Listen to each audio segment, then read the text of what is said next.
Malam itu, udara dingin menyelimuti kota kecil di pinggiran, gerimis ringan turun tanpa henti, membasahi jalanan yang sepi. Suara raungan angin dan tetesan hujan menjadi satu-satunya suara yang menemani kesunyian malam. Di ujung jalan, lampu bus yang redup bercahaya samar dari kejauhan.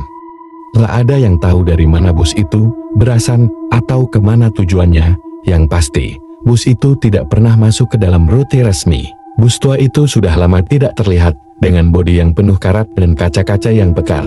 Bus itu tampak seperti benda kuno dari masa lalu. Tak ada penumpang yang menunggu di halte. Tak ada suara mesin yang menggema, hanya suara angin dan hujan yang membayangi suasana. Namun, malam ini, bus itu muncul kembali saat pintunya terbuka dengan deritan yang menakutkan. Satu demi satu, penumpang mulai memasuki bus. Penumpang-penumpang ini berbeda dari yang biasa kita lihat.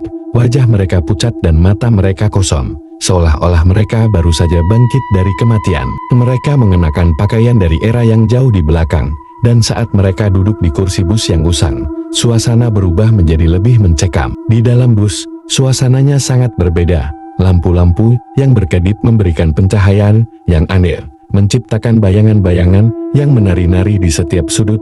Suara mesin bus yang usang merongrong, dan gelegar suara langkah kaki yang tidak terlihat mengiringi setiap gerakan bus yang melaju.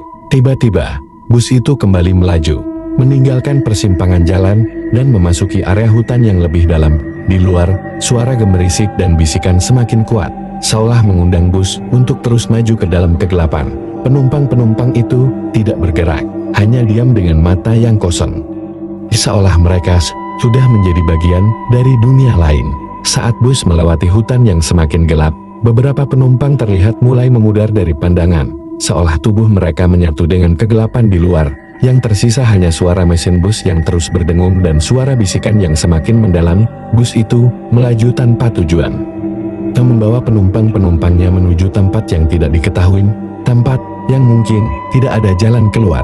Akhirnya, bus itu berhenti di sebuah tempat yang tampaknya tidak memiliki akhir. Kegelapan menyelimuti seluruh ruangan, dan suasana menjadi sangat mencekam. Penumpang-penumpang yang tersisa terlihat semakin tidak nyata, dan suara bisikan semakin menakutkan. Bus itu, dengan penumpangnya yang penuh misteri, berdiri di tengah kegelapan, menunggu sesuatu yang tidak pernah akan datang. Dan saat matahari mulai terbit, bus itu menghilang begitu saja, meninggalkan jejaknya di tengah hutan yang sepi. Tak ada yang tahu kemana bus itu pergi, atau siapa penumpangnya. Yang tersisa hanya rasa takut dan kisah yang tak pernah terpecahkan, menjadi bagian dari mitos dan legenda kota kecil itu.